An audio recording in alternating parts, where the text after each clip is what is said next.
ভাইপো না কি একটা নাম, একটা ছেলে আছে ওদের ওখানে, কি করে যেন সব, কি গরু কয়লা এসব নিয়ে ঘাঁটাঘাঁটি করে, সেও তো বলেছিল যে আমি 3 মাসের মধ্যে করিয়ে দেবো।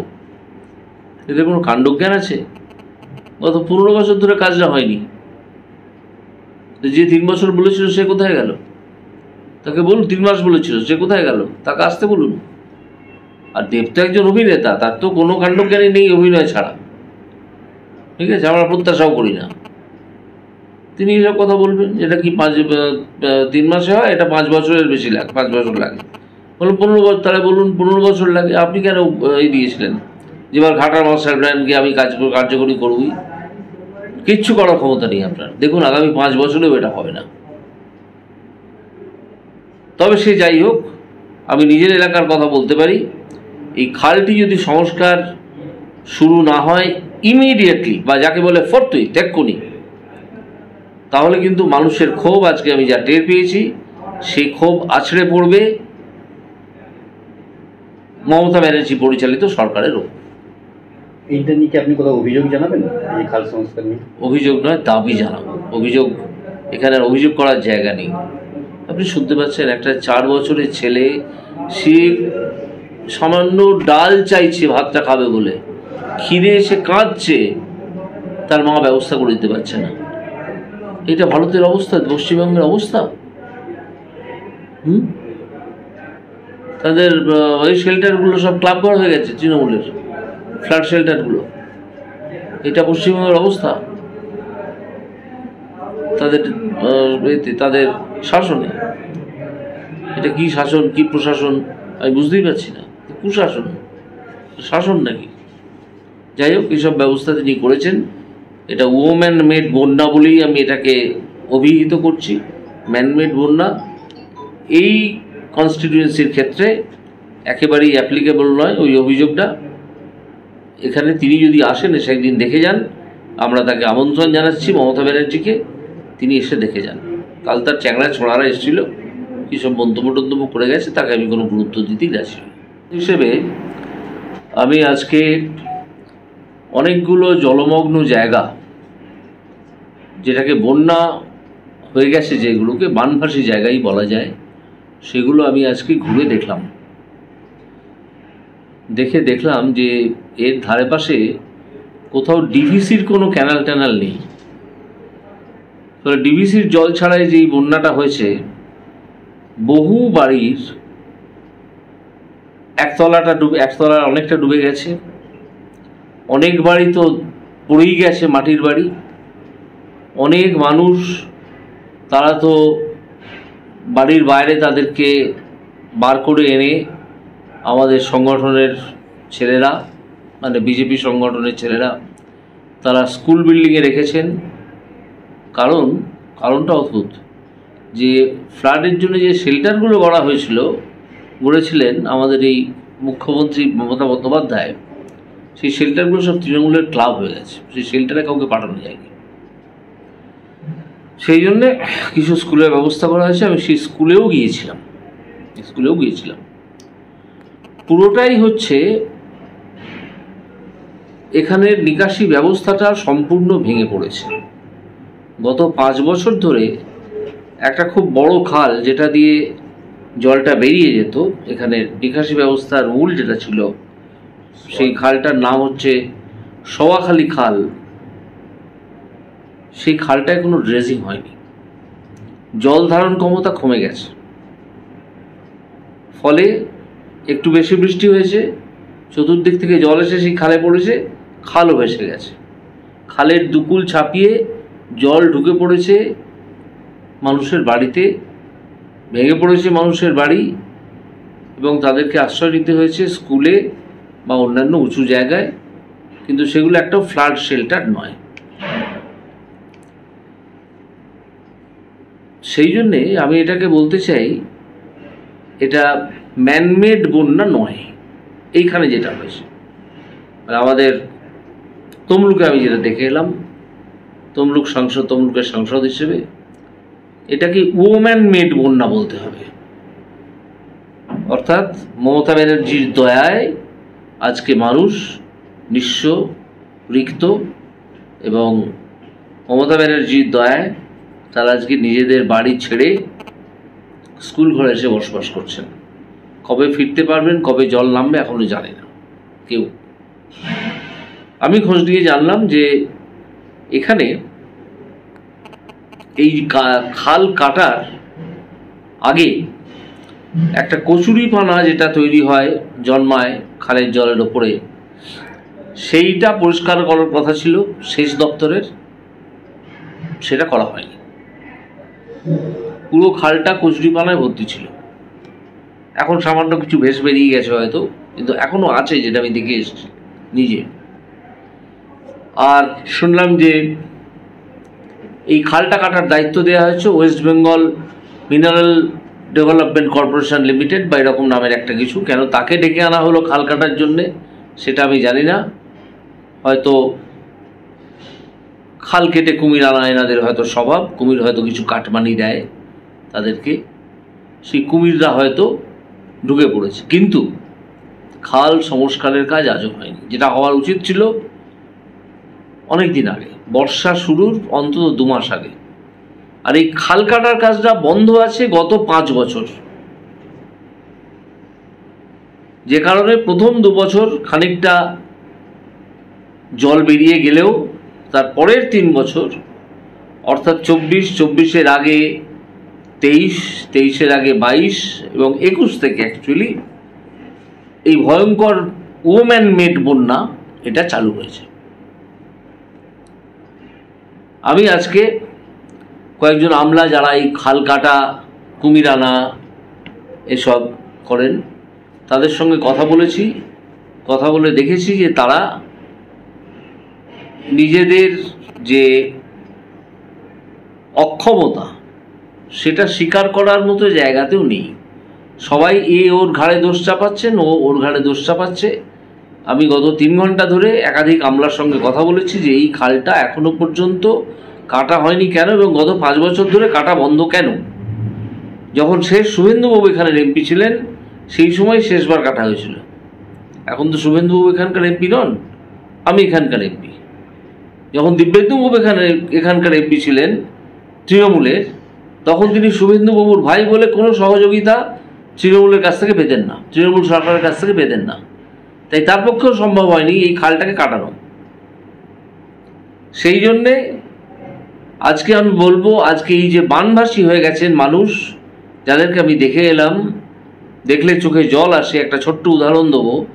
আমি যখন একটা স্কুলে ঢুকেছি, যে স্কুলটার নাম হচ্ছে, কি নাম স্কুলটার, দেরিয়া চক হাই স্কুল, উচ্চ মাধ্যমিক স্কুল, সেখানে একতলায় বহু মানুষ কাঙালের মতো বসে শুয়ে দাঁড়িয়ে আছেন অসহায় অবস্থায়। শুভেন্দুবাবুই তাদেরকে ভাত, ডাল, তরকারি করে পাঠিয়েছেন। ডালটা ছিল না। আমি ঢুকে দেখি, শুনতে পাচ্ছি একটা বাচ্চা ছেলে চিৎকার করে কাঁদছে। আমি খোঁজ করে গেলাম, গিয়ে দেখি একটা ঘরে সবাই অসহায় থমথমে মুখে দাঁড়িয়ে আছে। একটা বাচ্চা ছেলে, সে মাদুরে শুয়ে 4-5 বছর বয়স, চিৎকার করে হাত পা ছুড়ে কাঁদছে। তা আমি জিজ্ঞেস করলাম যে কাঁদছে কেন? তখন তার বাবা আমাকে বলল যে ও ভাতের সঙ্গে ডাল চেয়েছে, ডাল না হলে ভাত খাবে না, ওর খুব খিদে পেয়েছে। কিন্তু ডালের ব্যবস্থা তো আজকে করা যায়নি, আজকে ভাত আর তরকারি এসছে, তো সেই ডাল ওকে দেওয়া যাচ্ছে না। আপনি ভাবুন, একটা শিশু, সে কালিয়া, পোলাও, মাটন, চিকেন কিচ্ছু চায় না, সে একটু ডাল চাইছে, সেইটার ব্যবস্থা করতে পারছে না তার মা, অসহায় মুখে দাঁড়িয়ে আছে। আমি তখন তার মাকে জোর করে বললাম যে যান পাশের ঘরে, আমি দেখেছি অন্য একটা ক্লাসরুমে, যেখানে অন্য একটা পরিবার আশ্রয় নিয়েছে, সেখানে একটা গ্যাস আছে, তাদের কাছে যদি ডাল থাকে একটু ডাল তৈরি করে ওকে এক্ষুনি খাওয়ান, ডাল আর ভাত। তারপরে সেই ডাল ওনার মা কিছুক্ষণভাবে ব্যবস্থা করতে গেলেন। এই হচ্ছে মানুষের অবস্থা। আর এই খালটা গত 5 বছর ধরে না কাটায় এই অবস্থাটা আজকে দাঁড়িয়েছে। সুতরাং এখানের যে বন্যা, কালকে কিছু দালাল এসেছিলেন, তারা এসে অনেক কথা বলে গেছেন যে আপনাদের সাংসদ কোথায়। এ তো আমার কাছে প্রায় 1 লাখ ভোটে হেরেছে। আমি কালকে ছিলাম, আপনারা জানেন, ওয়াকফ অ্যাক্টকে অ্যামেন্ড করার জন্য যে বিলটা এসছে সেটা নিয়ে জয়েন্ট পার্লামেন্টারি কমিটি তৈরি হয়েছে লোকসভা এবং রাজ্যসভায়। আমি তার একজন সদস্য। তার মিটিং ছিল কালকে। আমি কালকে পরশু দিন অবধি তার মিটিং ছিল, গভীর রাত অবধি হয়েছে। আমি কালকে কলকাতায় ফিরেছি, ফিরে আজকে এখানে এসেছি। শুধু তাই নয়, গত সপ্তাহেও আমি, আপনারা একটা ক্লিপিং আছে, আপনারা যদি মনে করেন আপনারা দেখে নিতে পারেন। আমি একটা স্কুলে গিয়েছিলাম, সেখানেও 1 হাঁটু জল দেখে এসেছি। স্কুল বাড়িটা অত্যন্ত জীর্ণ দশা, যদিও নতুন তৈরি হয়েছে।